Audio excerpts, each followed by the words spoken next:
I'm Dan at vintagevello.org, and today we are doing some sympathetic paint restoration on this vintage Battleland bike frame. This is an issue we all often face when we are restoring a vintage bike. The paint itself on this bike frame is very good. It's an excellent frame itself. There's very little damage. It's an original Carrera team bike frame, but it has suffered in the paint in certain areas. So before I go ahead and rebuild it, there's some paint work that needs attention. However, as often happens with these kind of things, I don't want to repaint the entire frame. That's a no-no on a bike frame like this. And often, before you consider repainting an incomplete bike, really ask yourself, do you really want to do that? It's often bandied around, and you'll hear it on forums all the time. It's only original once, but obviously we have to take that into account. And with this bike, I want to preserve what all the patina is already there, rather than go back to bare metal for a full frame. However, things I need to show you, I'll just take it out of the stand.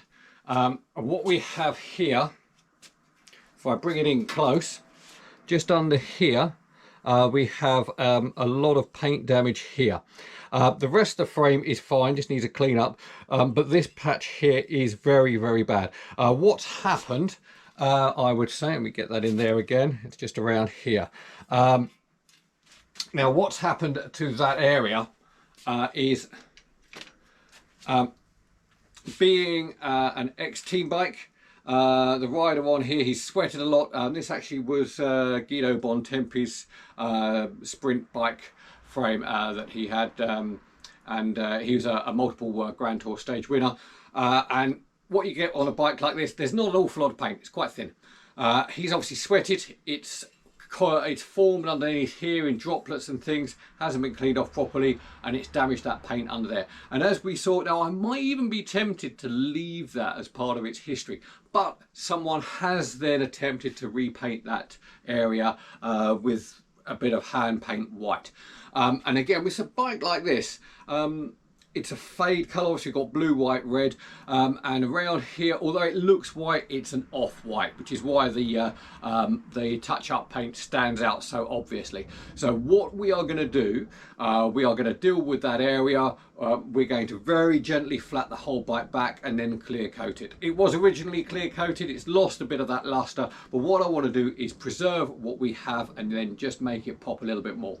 But first thing we have to do, this decal here, there's no way I can repair that area under there without removing this decal, which is also quite heavily damaged.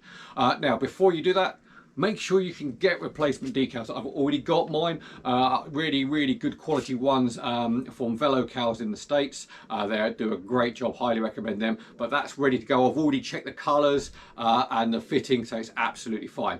So what I'm going to do to get this off, my preferred method, I'm going to pour some hot water on there first to soften it up. I don't like using a hot gun or anything like that. Bit of hot water on there just to soften it up, and then I'll take that off, and then we can look at this area of damaged paint underneath. Okay, so that's the decal off. That came off very simply with the hot water treatment. I've noted the position of where it sits. I took a quick photograph of that before I stripped it off as well. Always a handy hint so you know exactly where it goes back on. The paintwork underneath is not too bad. There's a little bit of colour difference between the original white and the off-white, which is obviously just changed slightly over the years in its colour, probably with the sunshine. But the paint underneath is pretty good. There's a little bit of tack still on there, which I'll remove a little bit later. But for the time being, I want to crack on with just some very light sanding underneath on the damaged area. So let's get on with that. Okay, we've got this set up in the clamp now. We can clearly see here the area of paint that we're going to work on. I don't really want to go anywhere near these fades. That gets a lot more awkward and difficult to deal with. I just want to deal with this little section here of off-white that's got the damage. And I can see quite clearly here the area I've got to work on. I've got a little bit of, I think it's about P400 sandpaper here. I'm just going to start roughly working on this area. I'm going to be careful not to go too far else, but unfortunately you've got to get down to the metal on this area.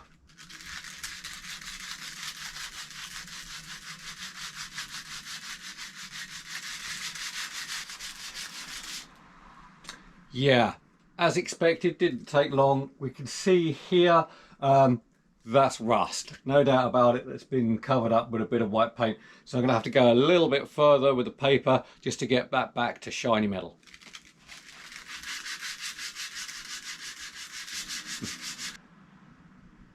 Okay, well, that area there is not actually too bad. The damage to the metal is quite limited. To be fair, the poor paint repair done by the previous owner kind of made it look a lot worse than it was. So what I'm going to do now, I'm just going to dress the area with some very fine P1200 wet and dry, and then I'm going to treat the area, the exposed area of metal, with some evaporust gel. That's really, really good at stabilizing rusty metal and making sure that it's good to paint before we go ahead.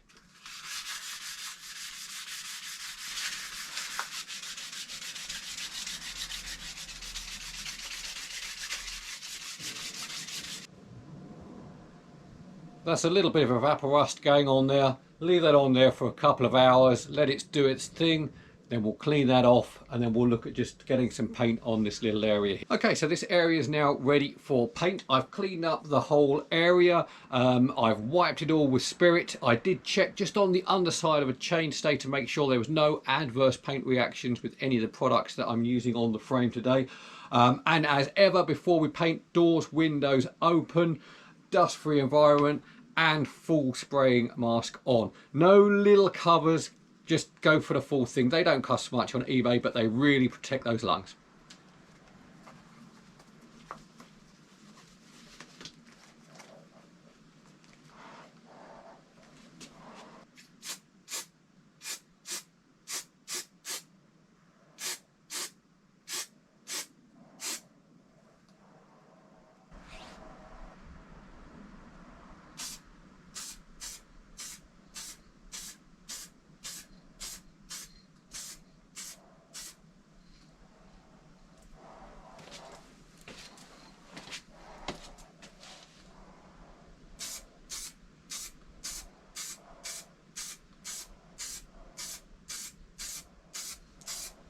Okay, it's had about 2 hours to harden now, and I'm now going to just rub it back slightly with the 1200 just to flatten it all back. I did put a guide coat of the off-white colour just to stand out between the undercoat primer and the colour, so I can see when I flat back how far back I've got to go. Trick with painting: between coats, try and leave half hour for it just to go off a little bit between coats. If you're going to rub down, leave 2 hours for it to harden, and then back on the half hours. If you're going to leave it for a day, 24 hours or more, then you're better off hanging the bike up and then waiting 2 weeks for the hardening process to pretty much complete. Certainly get through the first stage of hardening. So half hour between coats if you're going to rub down, 2 hours, and then back to the half hours. What I'm going to do here, I'm going to rub this back a little bit, put a bit more, a couple of coats of a colour coat on there, and then I'll finish off with 1 coat of clear.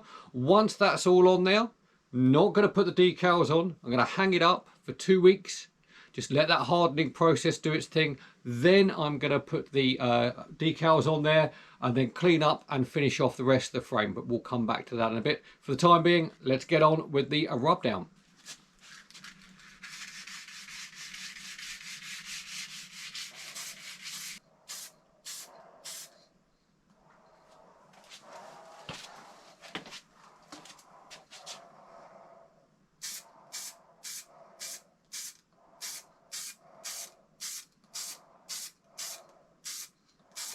Okay, that's been a couple of weeks. The paint's hardened nicely. I've popped the decal on and I'm pretty happy with the results. Let me get you in close here.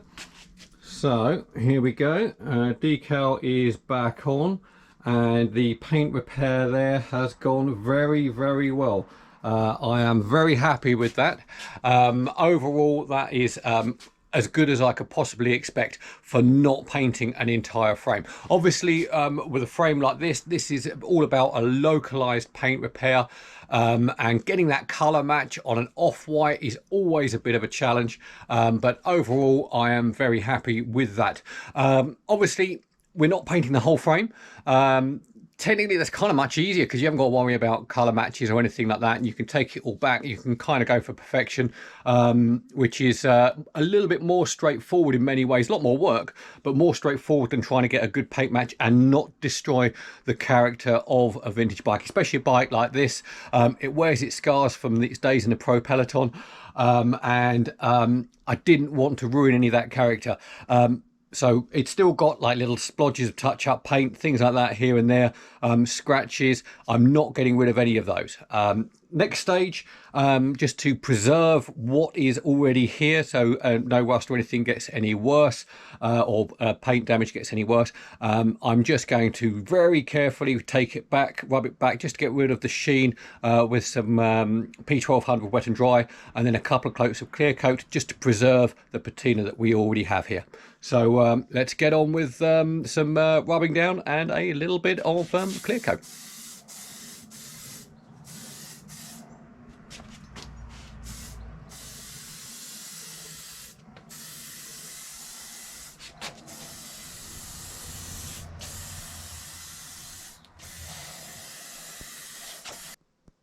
So that's been a couple of weeks of hardening. I've just taken it down off the rack to have a good look at it, and I'm really pleased with the results. The repair paintwork is excellent. I'm very pleased with the nice subtle sheen from the clear coat, and I'm pretty proud. Now what we have here is a lightly restored, very sympathetically restored vintage bike frame that's going to be great for years to come, but has retained almost all of its patina, apart from the bits that we didn't really want to retain.